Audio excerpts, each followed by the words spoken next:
Hey,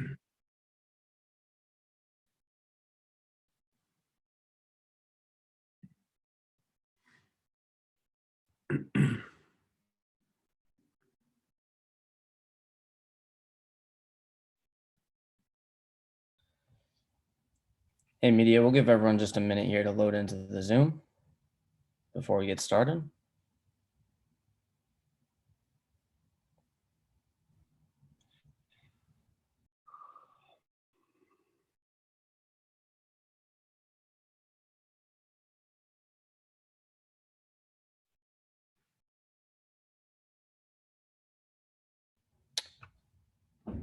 Thank you, media, for joining us. We're here with Bruins Forward Erik Haula. If you want to get in the queue to ask a question, please hit the raise hand button at the bottom of your screen.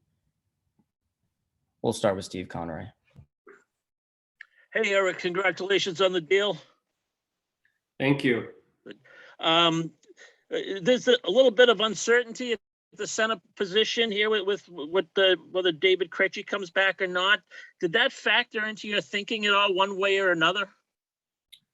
I honestly wasn't really thinking about who wasn't signed or who they possibly were going to sign. I was very intrigued by the group.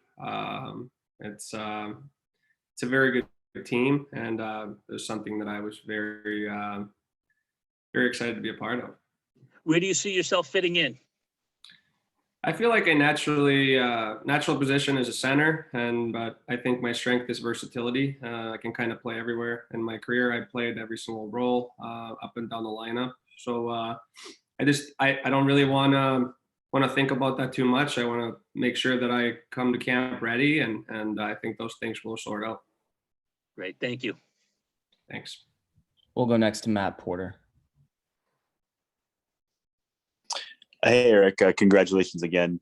Kind of along those lines, I mean, you've played in a lot of different roles. You've, been on scoring lines. You've, gone in, close to 30 goals. You've also been a penalty killer, kind of running the gamut here. Where have you felt the most, I guess, momentum, in your game? Kind of where has been the best stretches for you, and kind of what type of role were you in then? I feel like the versatile role. I last year playing in Nashville and playing both the power play and penalty kill. Obviously, for a player, that's the best way, because you're always in the game. You're never sitting during penalties or whatever it is. So I feel like that's when you get into a flow of things. And obviously, every single player wants to be on the ice as much as possible. So I think that was a good situation. But I, like you said, I almost had 30 goals. That was a super fun year, playing on a good line and having that offensive mindset. And so, like I said, I'm trying not to think about those things too much yet of what's the best fit. It'll be all about the team. I feel like those things will fall into place and go from there. And have you had to rebuild your game, over the last few years? You've played on different teams. You came off that year in Vegas, and then you had the unfortunate injury. Has there been kind of like a reset, a rebuild, for you as you get back to, the best Erik Haula? Yeah, I feel like the injury was tough, and it did take me a while to get back from it. And I truly believe that I found my game again last year and was able to be close to my best, and that was very rewarding to me and made me happy. It was a struggle with that injury, but I am 100% confident now that I can, take off the ground running and have a great full season. Great, best of luck. Thanks. Thank you.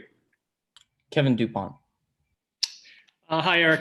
It strikes me that free agency day is in some ways like draft day. I know that was 12 years ago for you, but in that, okay, it's a new day, but who knows how the heck this is going to play out. Did you have any sense that Boston was this interested? Is this where you wanted it to go initially? What was the day and going into it? How were you factoring? Yeah, it's always interesting, and obviously you hear interest from other teams, and it's a unique process. It's always different for everybody, and I just did it 2 years in a row basically, and did feel like my draft day the first time, being a 7th rounder and having to wait so long to sign last year. It was kind of similar, but this year it was a lot quicker, which I feel like most players prefer. It's not a good feeling waiting around. Like I said earlier, Boston was intriguing. It's a very good team, always in the mix. Chance to win, great culture, great city, great fans. So much positive in it. It was hard to overlook. And had you identified Boston as sort of top of your wish list, or do you not even want to go there in this process? Yeah, I learned last year that the less you think about it until you have some concrete on the paper, the better you off in your own head. And Nashville had my rights. They got to talk to me first, and so there was conversations going on there, and ultimately that didn't work out. And I was lucky to go into free agency and right off the bat get a team like Boston and that was interested, that wanted me. That was a good feeling. Like I said, a great team and something that I'm really, really excited to be a part of. That's great. Thank you. Best of luck. Thank you. We'll do a last call for questions and go to Scott McLaughlin. Hey, Erik. I know you got a couple former teammates who were already here, and Charlie Coyle and Mike Riley, and Tomas Nosek signs yesterday as well. Did you talk to any of those guys beforehand, and have you talked to them since yesterday?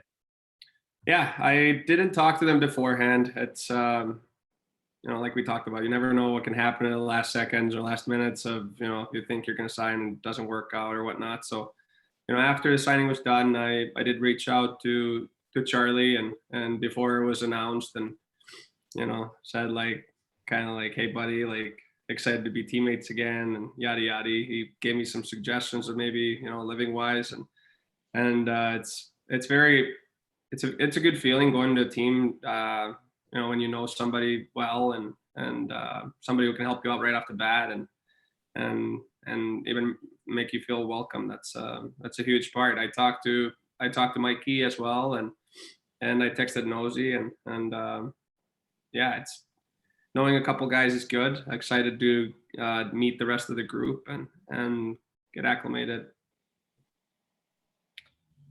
Thank you, Erik. Thank you, media, for joining us. We'll send out a link with the audio and video very shortly here. Thanks, Erik. Thank you.